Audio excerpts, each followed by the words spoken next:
Hello friends, Manisha મસાલા મેજિકમાં આપનું સ્વાગત છે। આજે હું તમારી સાથે દાળના વડાની રેસિપી શેર કરીશ। આ દાળના વડા ઉપરથી ક્રિસ્પી અને અંદરથી સોફ્ટ કેવી રીતે બને છે તેની ટિપ્સ સાથે આજે અહીં દાળના વડા બનાવીશું। જ્યારે ખૂબ જ ઠંડી કે વરસાદની સિઝન હોય ત્યારે આ દાળના વડા ખાવાની ખૂબ જ મજા આવે છે। તો ચાલો હવે દાળના વડા બનાવવાનું શરૂ કરીએ। સૌપ્રથમ અહીં મેં લીલી ફોતરાવાળી મગની દાળને બરાબર 5થી 7 પાણીથી વોશ કરી લીધી છે। ત્યારબાદ 7થી 8 કલાક સુધી તેને પલાળી રાખી હતી। આ રીતે દાળનો દાણો નખેથી કટ થાય તેવી આ દાળ પલાળેલી હોવી જોઈએ। આ રીતે હાથેથી મસળીને જેટલા ફોતરા કાઢી શકાય તેટલા પાણી બદલાવીને આ રીતે આપણે બધા ફોતરા કાઢી લઈશું। થોડા ઘણા ફોતરા રહી જાય તો અહીં ચાલશે।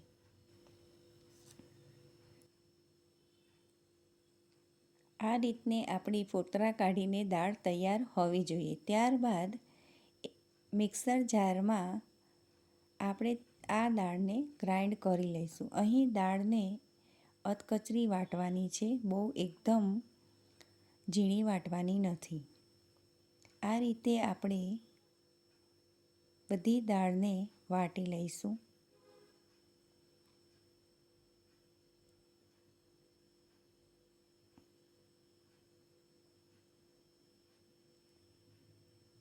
આ રીતે બધી દાળ વટાઈ જાય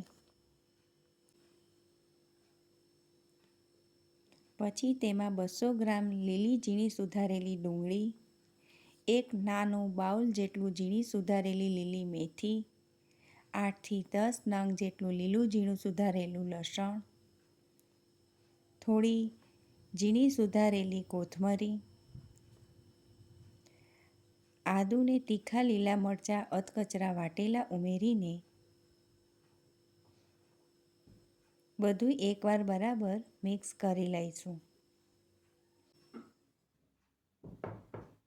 બધું બરાબર મિક્સ થઈ જાય એટલે અહીં આપણે બધા મસાલા કરીશું।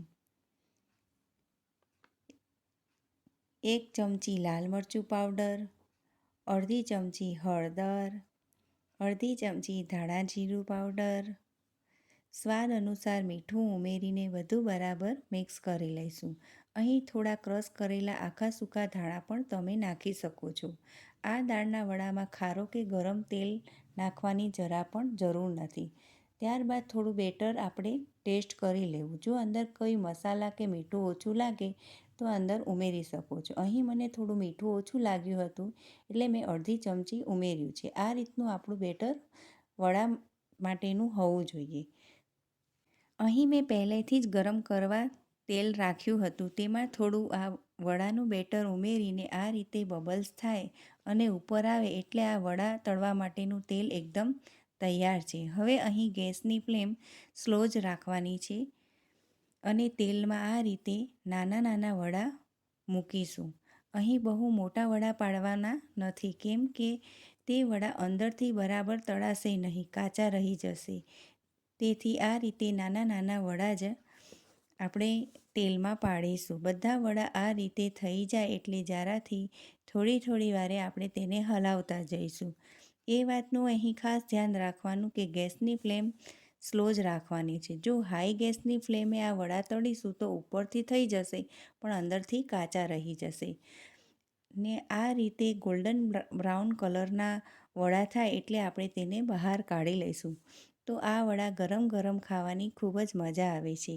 આ વડા જેમ બનતા જાય તેમ તમે સર્વ કરી શકો છો। તમે ફુદીના કે ધાણાની ચટણી કે ટમેટા કેચઅપ સાથે ખાવાથી આ વડા ખૂબ જ ટેસ્ટી લાગે છે। તમે જો ક્યારેય આ રીતે મગની દાળના વડા ન બનાવ્યા હોય તો એકવાર આ જરૂરથી ટ્રાય કરજો અને મારી આ રેસિપી તમને કેવી લાગી એ કમેન્ટ બોક્સમાં જરૂરથી જણાવજો।